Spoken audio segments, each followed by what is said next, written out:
and soul. Oh, I am so grateful for Reverend Jack Elliott speaking last Sunday and bringing us a personal message of evolution and divine knowing. So grateful. Today, I'm just going to let this unfold the way the way it comes. It has shifted a few times here.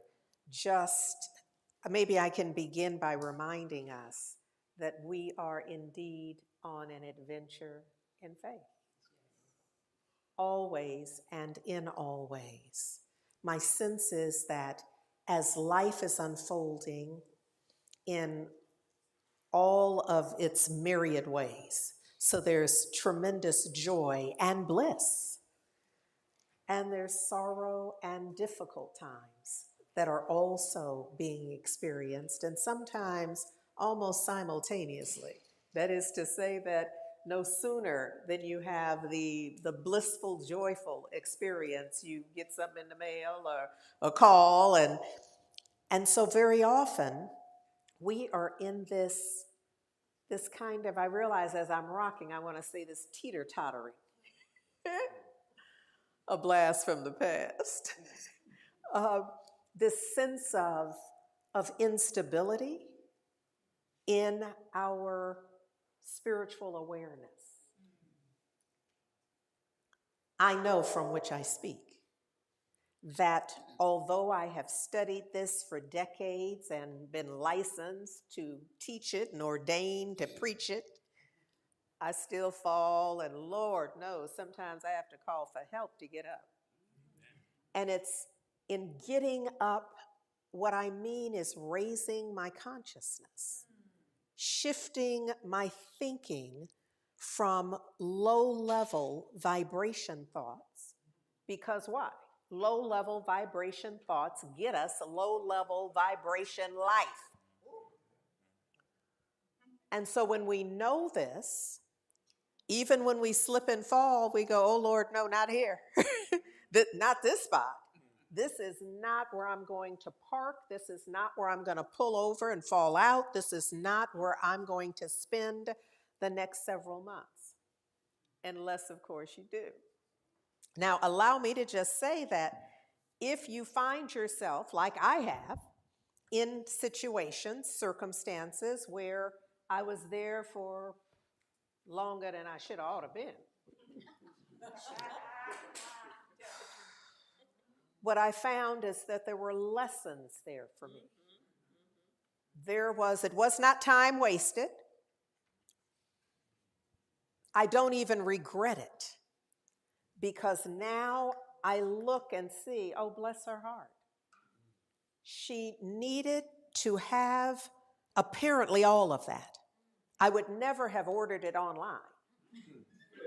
But given that I had it, I can stand before you and say I squeezed all the juice out of it. You know, like, since I'm there, let me learn, because why?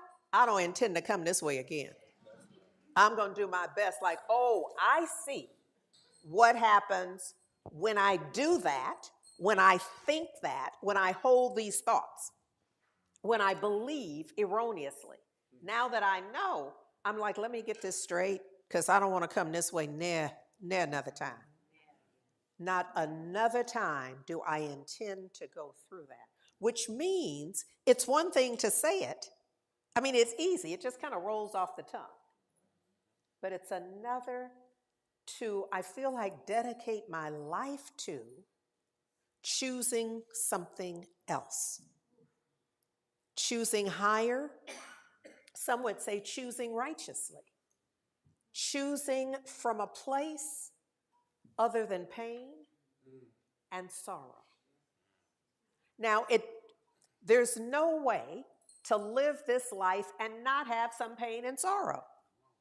The question is whether we dig our heels in and live from, speak from, operate from that low-level vibration. Life is going to deal what life deals based by right of consciousness, let's be clear. And so if we are forever engaged in our commitment to a higher vibration thinking, being, living, doing, yes? So this adventure in faith is ongoing. It's ongoing in the sense that on any given day, I invite you to see the day unfold as an adventure in faith. Let me tell you how that works for me. Is I get less attached to how I think it ought to be. And I find that it wreaks less havoc with my health and well-being. Because what? I'm simply on an adventure in faith. And Lord knows, put the graphic up because I want to remind us of how that can look for us. This is just one idea depiction of an adventure in faith.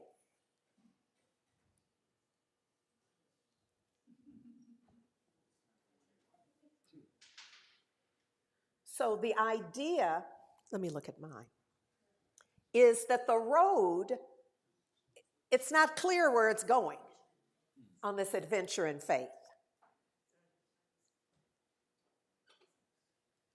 And it appears to end in an odd spot.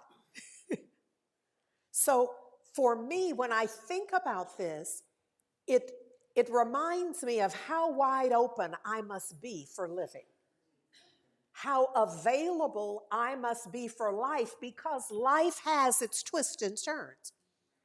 And in any given moment, I don't know where my thoughts are going to take me. I don't know what's going to happen that day. And I've told you, I've done tremendous amount of study. And that is not an inoculation against stupidity. You know what I'm saying? That there are just, because this is, first of all, let me be clear, this is not a mountaintop teaching. This is not me having come to the top of the mountain and I'm like shouting down at y'all. This ain't that. This is often me in the valley trying to holler, don't come this way, not now. It's rough over here. Wait till some people get the lessons and then, huddle up with them. Be in the coaching group with them, be in the workshop, whatever it is, so that we can be in continuous learning on our adventure in faith. Yes? Yes. All right. So look, where there is what I'm calling this notion of how we flow in consciousness. And it's the little diagram that was put up earlier when we were looking for the adventure in faith. And I'm only going to focus. We have not moved beyond the lower left. We just haven't, because we got to get this.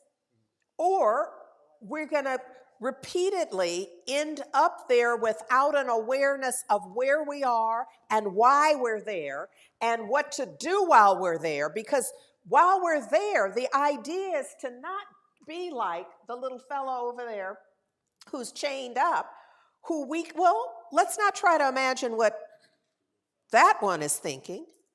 When you're in that situation, circumstance, where your sense is that you have been victimized.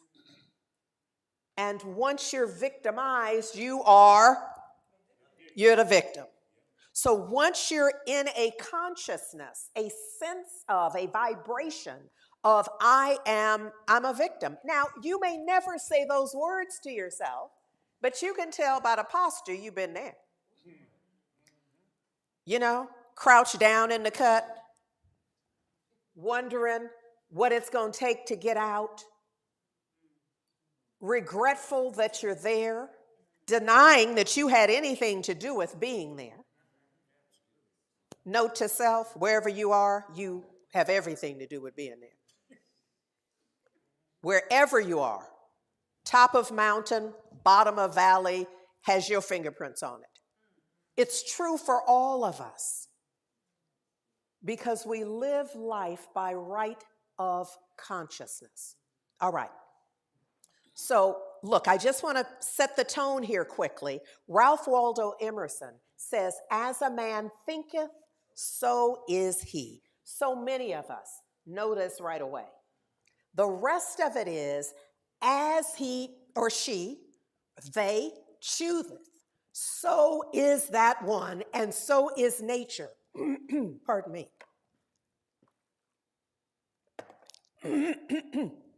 Meaning to me, what manifests out of that. So how you are, excuse me.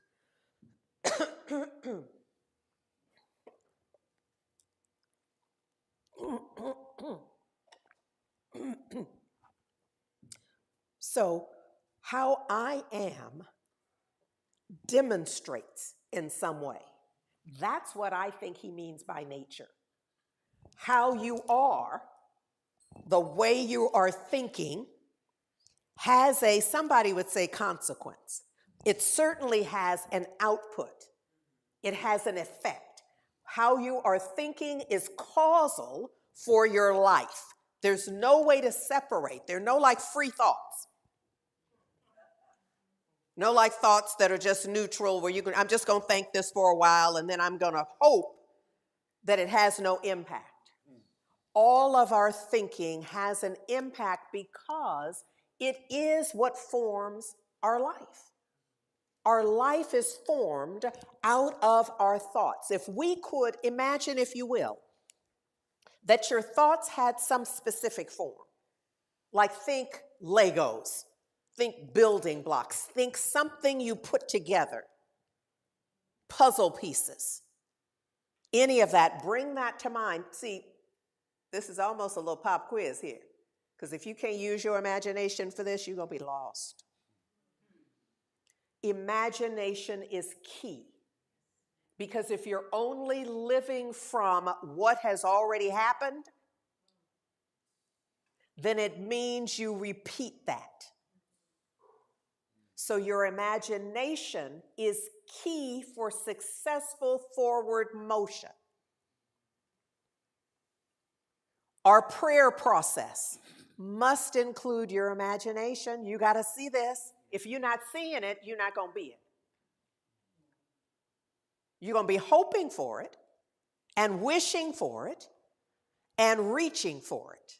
And it will be outside of your grasp until you can get to a point where you can see it. Look at here. Wait. Until you can see yourself in that. I don't think y'all understand at all. I don't think you get it. Because look, the vision is to, what's the vision? Somebody tell me, what's the vision that you're nurturing? What's the prayer request? Somebody with some courage. Health. It's health and well-being. So for the one who, let's just imagine, if you will, that one who has that as the frame of mind has had a diagnosis, a prognosis, or is, at least if they haven't gone that far, they are troubled by the current symptoms. That one, thinking about what I've just said today, let's pretend that they're here now. Here's what they could be doing. They could have an awareness, oh my goodness, is she saying if I continue to just think about this ache in my side, the way my back bothers me whenever fill in the blank, or the way my knee, as if I continue to imagine that I will require a knee replacement, if I continue to imagine and begin to read up on whether it's rheumatoid arthritis or some other type, if I persist in becoming an expert at what the pain and discomfort is, then this is the consequence. The consequence of that thinking is that I'm holding on to it. I am holding the idea of the knee pain or botheration in a fixed pattern, and I am beginning to label it, to give it encouragement. It don't know what it is, but I'm beginning to name it And once I name it, read Genesis, once you name it, it is. So now, even if it really isn't, it is for you. Why? Because not only have you named it, but in your naming, you slipped up and called it my. So not only have you named it, but you've owned it. You have in your own way violated or just used the law against yourself rather than for your highest good. Does that make sense? Okay, for the people over here, some of them. Yeah, okay. All right, good. So you can begin to see what Ralph Waldo Emerson is saying is that as an individual thinks, because you're not speaking out of anything other than what you've been thinking. Those two go right together. And your actions follow that. So he's saying that all of what you think makes a huge difference. You can't afford to get sloppy with that because it absolutely determines who you are, what you choose for yourself, and what is demonstrated manifest in your life. Yeah? These are high stakes. At least that's how it seems to me. That helps me to get my act together when I'm like, well, because sometimes you're like, well, what's the consequence? You're like, I'll take my chances. This ain't that. This is my sense where you want to set this mess straight so that you can have different outcomes. Outcomes much more in alignment with your prayer, with your vision, with your dreams, with your hopes. In Matthew 8:13, Yeshua, the master teacher that the world ultimately came to call Jesus, says there's this experience where he's saying to the centurion here, go and it will be done for you just as you have believed. And this, in the rest, let me give you a little more. Y'all know that story already? See, okay, all right. So look, the centurion has come and asked for the master teacher, Yeshua, to come with him to do the healing. And, excuse me. And the master teacher says, because of your faith and knowing, the centurion says, you don't even have to come. I know you don't have to come because look, as a centurion, I'm in charge of some folks.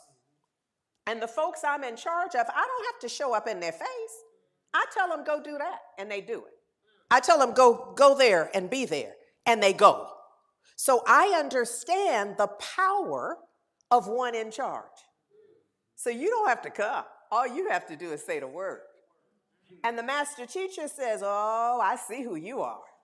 You one who knows. You just go on home, and it's done unto you as you believe because you understand how the law works. So you're not requiring that I come and touch, that I come and see. You understand how it works at the level of thought and execution. So I want you to go, and it will be done for you just as you have believed. And then the scripture says, and the boy was healed in that exact moment. When that awareness, see, it's by right of consciousness. When that awareness was clear and present, the healing is what took place. Does this make sense? Yes. All right. So I'm setting the stage here. Okay. So we're back to our little fella in the lower left. Because this is us on any given day where we are living out that it is done unto me as I believe. So imagine, if you will, what are you believing when you're in this state? What are you believing? Somebody said aloud, woe is me. We've been there, yes? Woe is me. It ain't gonna get no better. Ain't it awful?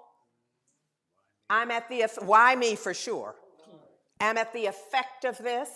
We can see, and as we are saying any of this to ourselves, if we could see ourselves, if we could see like our aura, one, it is getting darker, and our consciousness, if we will, or our sense of self is shrinking all the while. We are just, can you, and so you see just in this particular posture, I like to think that, I love the fact that this one is covering their eyes. So they're not even trying to see beyond the situation. Because what do you do when you're here? You are looking within. That posture tells you what's within. So that one is reinforcing whatever got them there. Yes? And I want to, what we're going to be doing is looking at that, and we're going to be telling the truth that we're not looking at this little fella as the little fella. That's us. That's each of us, and it behooves us to discern how am I, what situation was that? What happened so that you can decode it, so that you can unpack it, so that it's not just the thing that happened to you, and now you're glad you're not there, so that you can see what is the rule, how is this game called life played? What really happened? What did I do? What happened to me? How did I get, we have a how I got over story, but let's look very carefully at it. You didn't just magically get up and move away. What? Doing your best to discern. What was it? How did you get to that point where you knew you no longer had to stay in that condition? You no longer had to stay in that circumstance. Yes. Because it's from that we can be much more like the centurion who is understanding how it worked. Here's how I got out of it the last time. Let me try that, maybe add a little something to it so that I come into greater and greater, more expanded awareness about the innate power that I have, that my word has. Now, it cuts both ways. We're going to realize that our word got us in there, our thought and our word got us in it, and our thought and our word will get us out of it as well. Yes? Yes. Ernest Holmes says, it is only common sense to recognize that what this law does for you, it must of necessity do through you. So there's no excising you from the equation. And I have to say this to you because so often we want somebody else to do it. This is how we have gotten the kind of fake medical system. Little faux medical system that we have. That has so little, it's not based on a healthcare model. By right of consciousness.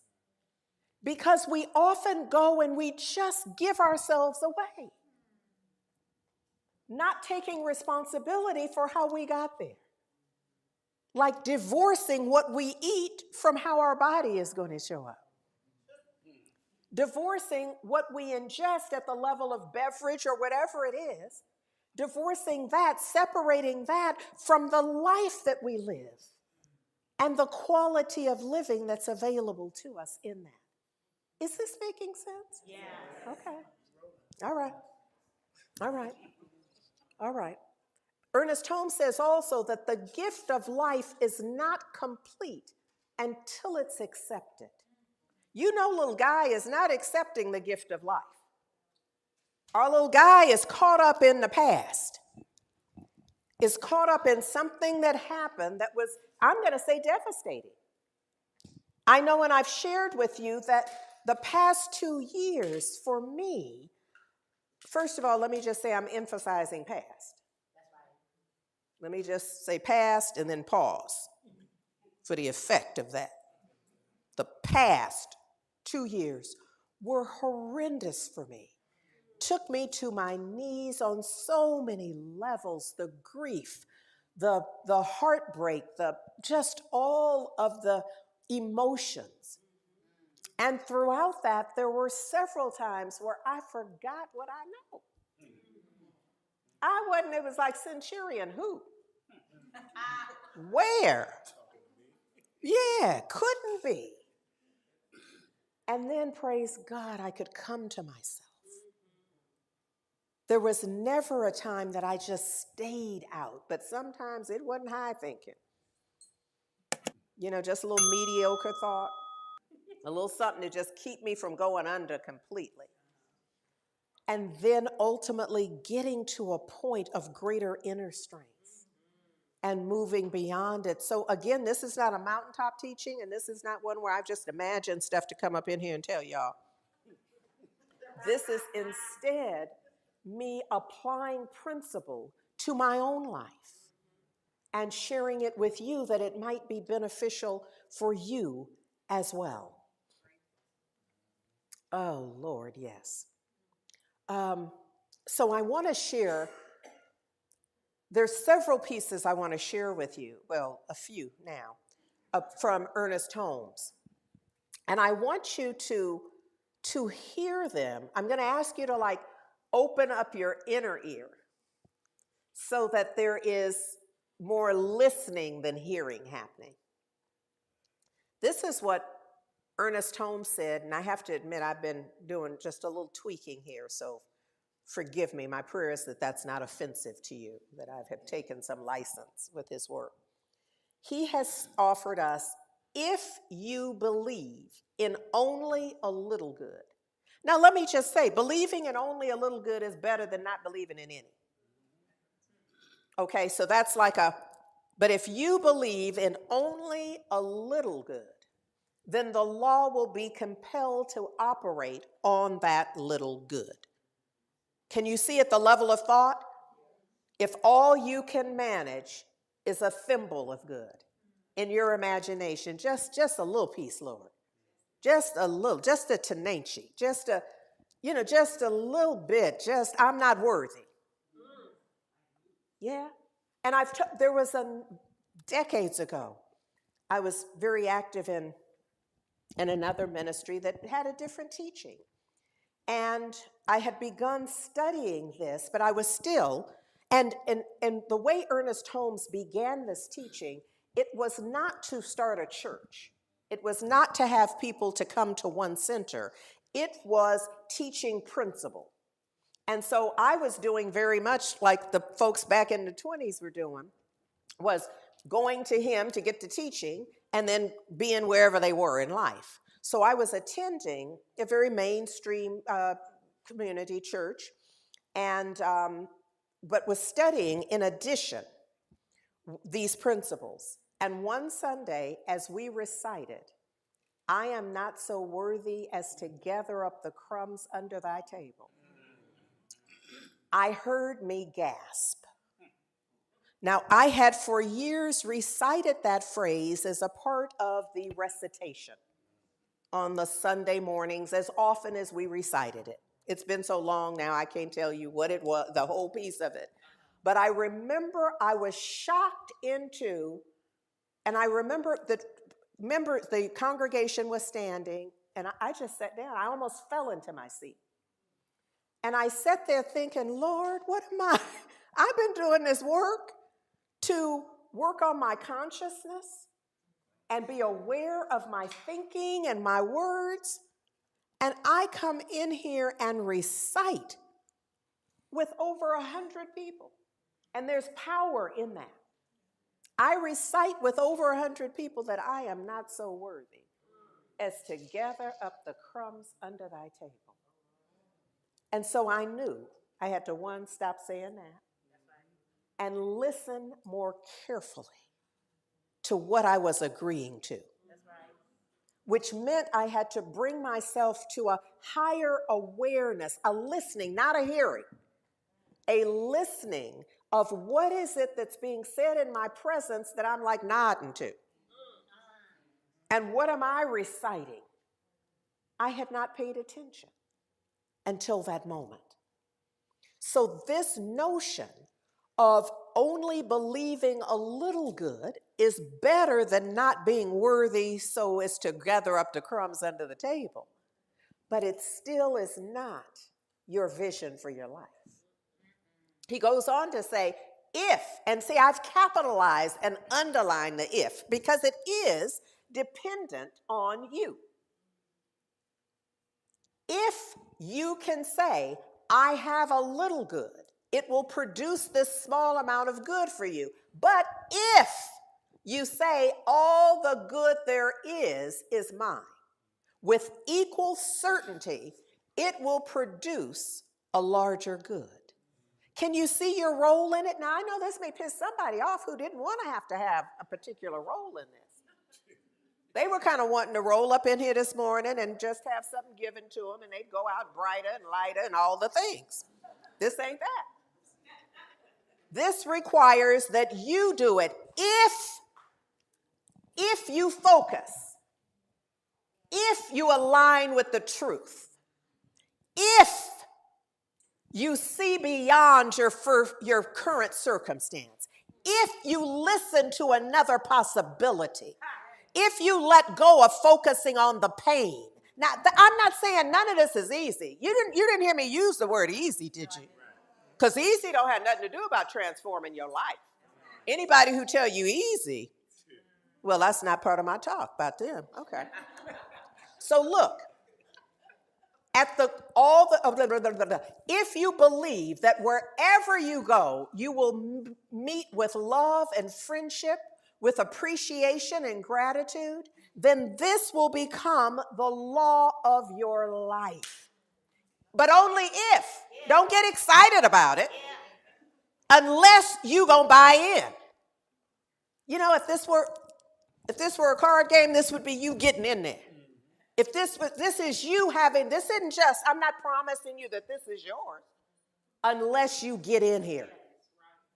Unless you get in here at the level of belief, centurion, unless you claim and practice a level of knowing and willingness. Oh, Lord. So look, I'm going to have to. Ooh.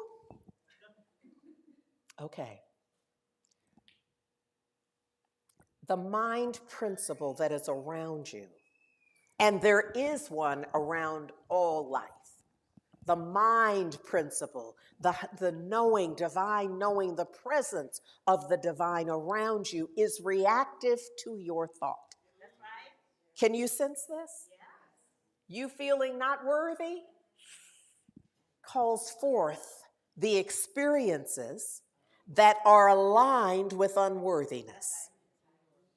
So for anybody, I'm going to help you out here before I go sit down. I'm going to help you out. So listen up here. If one of the things that you say is, why me? You know, when it gets rough, gets hard, if your response is, why me? And you know, you got a face that goes with that. You got to do the whole drag. Why me? Why me? This is the answer. It's by right of consciousness. The mind principle that surrounds each and every one of us is always reactive to, responsive to our thinking. Don't feel worthy? You are drawing to you the experiences that come out of unworthiness. So look. Its chief characteristic is its susceptibility to impression. And your thought is an impression. Your thought is an impression on law, universal law. It receives the slightest vibration of your thought and acts upon it. Now for some, that feels like, oh Lord, no, right? I mean, tell the truth. For some of us, that's like, no, tell me if that ain't so. No, not all that stuff I've been thinking. Here's the good news. Love always finds a way. I'm telling you, look at here. Do you want some joy in your time? Are you trying to find some peace of mind? Everybody can say yeah. For whom that applies. If you're not, don't say nothing. All you need to, okay, do you want to find some joy in your time? Yes. Y'all are just weak. I'm going to try it again. Do you want some joy in your time? Yes. Are you trying to find some peace of mind? Yes. All you need to know is love will find a way. Yes, Lord. Yes.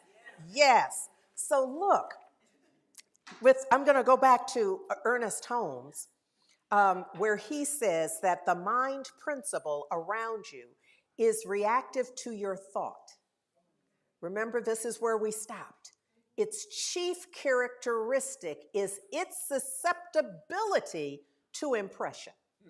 Now, if I were going to advise you, and I'm not, but if I were that type to just say that that's the part to write down, I'd probably say that. But I'm not, because you're going to write down that or nothing. I would say that that's the money phrase, though. That when you understand how the law, universal law in principle, is totally susceptible to the impression of your thought. Now, I'm surprised I don't hear nobody sucking air. Because that's like a thing, that's like you can go, oh my God, I've been doing that all the time. I have been thinking thoughts without giving any consideration to the consequence of that thinking, the impress of that thought on universal law. Like anytime we are speaking negatively about ourselves or anyone else, but let's just focus on ourselves. Those times when you make a mistake and you then proceed to cuss yourself out, you are making an impression in that moment when you say, I'm so stupid. Why do I always get it wrong? An impression.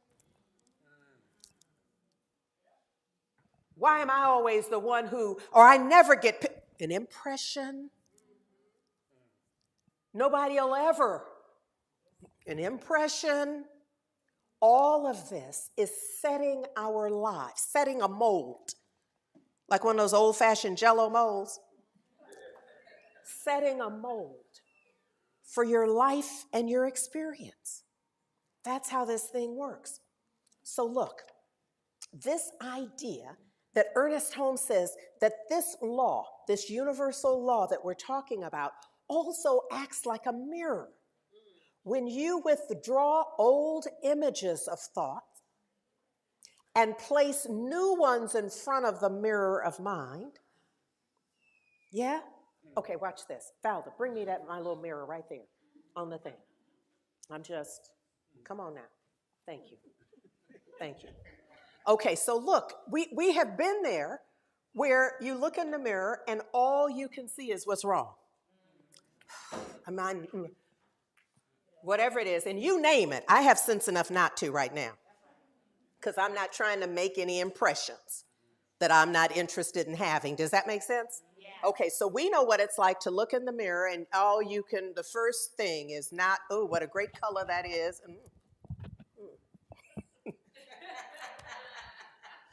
That, you see, rather than seeing the thing, I was seeing how that was out of order. So that's like the perfect example, real time. What did I notice? Not just how gorgeous.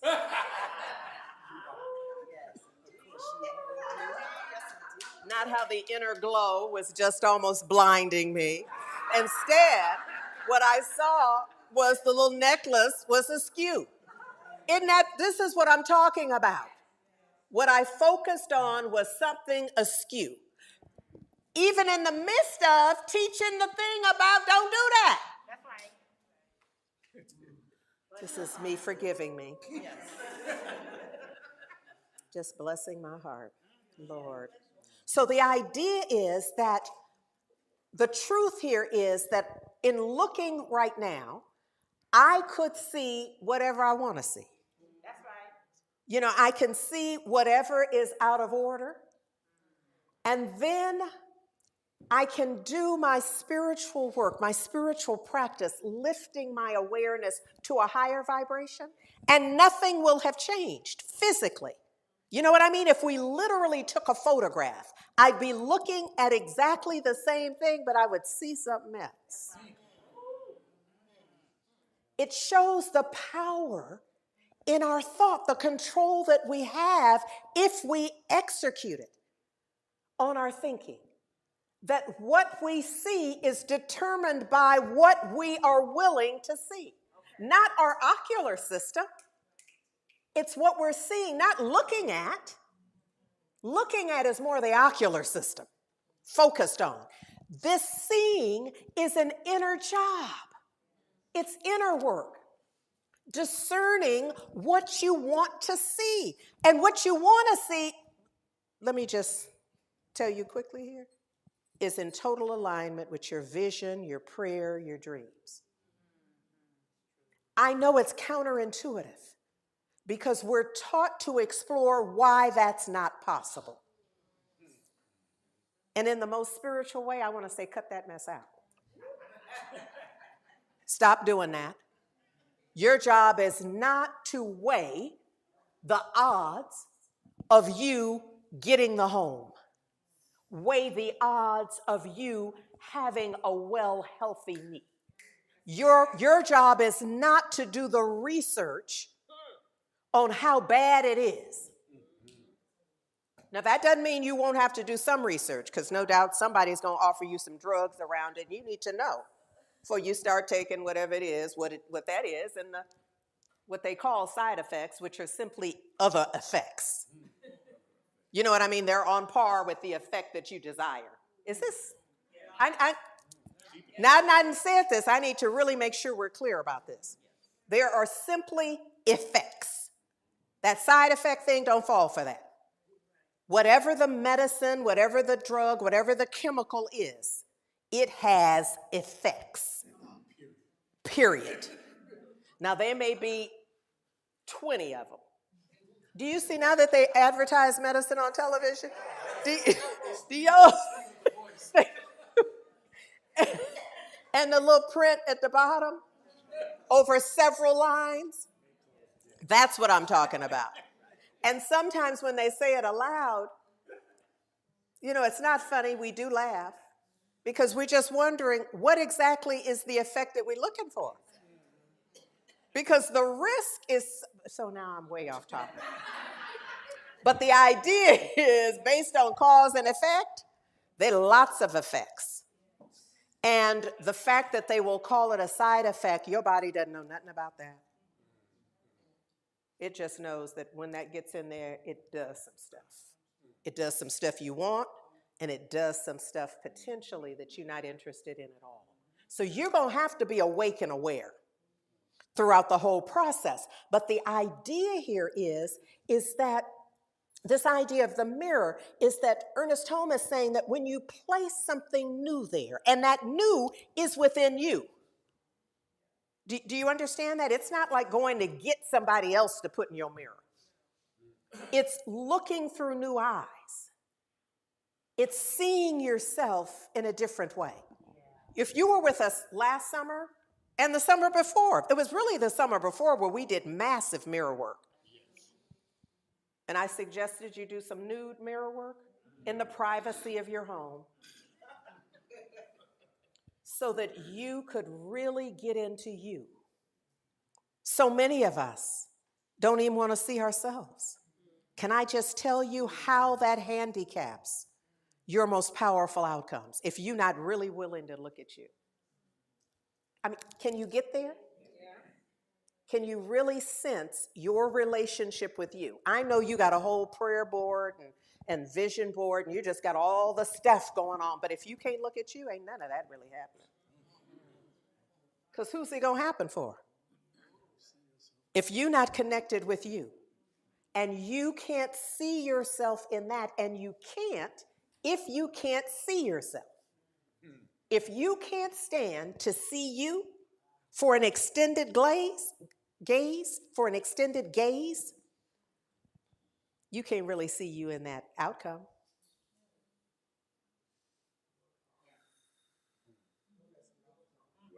Just saying. I'm just saying. He says, if you, they say, now you're starting to meddle, right? We were liking your talk till you start getting us naked in the mirror. But if you only half withdraw the old images, and the images are in your mind, it's the way you see yourself. See, this is the you that argues with people. When they say, oh, you look so good, you start pointing out why that's not true.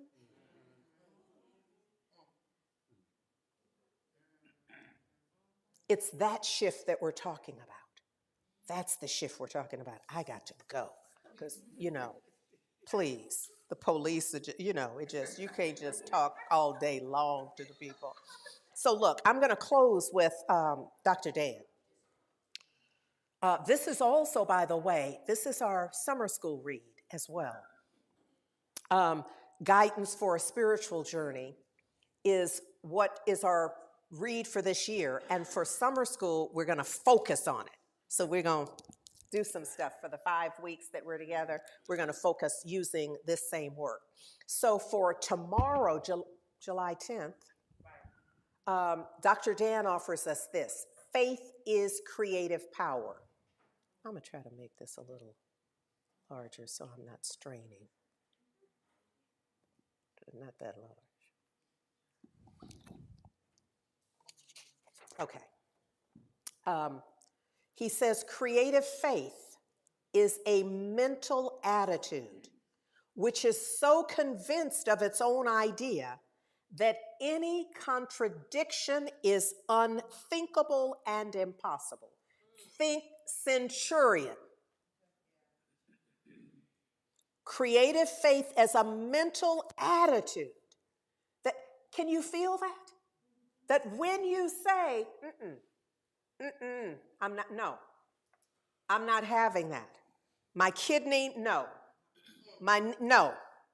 When you have such a clear sense of the no, the power in denying it, it's not a trivial thing because you're standing in creative faith. You are much like the centurion, where you just know.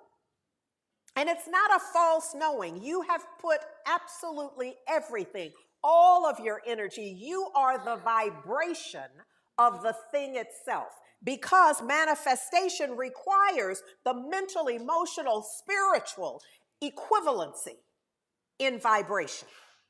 So if you have a sense of it, and you're like thinking it, and you're writing it, and you're journaling about it, you're just doing all that, but you're not feeling it, it ain't happening. That's why it's the mental and emotional. You're going to have to feel this too. So you have to be all in, not just hanging out by the curb on it, in the vicinity of your good. You're going to have to see it. And here's the test. When you wake up in the morning, can you still, with your eyes closed, can you visualize it? Is it, you in the new house? You're driving the new car. Your knee is flexible and your back, whatever the thing is. Yes? Now, there's nothing I'm saying here that is to be construed with surgery is unnecessary or not a good thing. That can be a part of the answered prayer. Do you see what I'm saying? I don't know, because it's going to be different for different individuals. But it can include all of the good stuff that is available in order to get there. Your work is not to figure that out, but to keep the vision so sharp that you can't tell the difference between the vision and your life. Some part of you thinks you already there. You look up and you're packing. Somebody said, well, where are you going?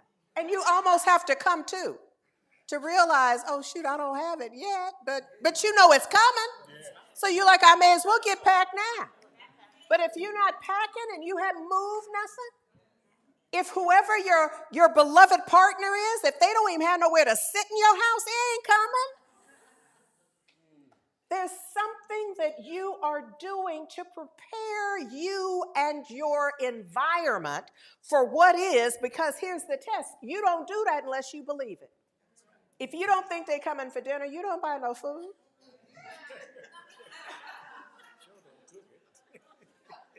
And cooking it and preparing it and setting the table, you're not doing that. But if you really think they're coming, you run in there, throw that jacket off, and get to that kitchen to get something together. You get on the phone and get it ordered in, whatever you're going to do. There's something you're doing. But if you're not doing none of that, you don't believe it's happening. Okay. All right. So look. By now, y'all ought to be singing in unison. I can see clearly now.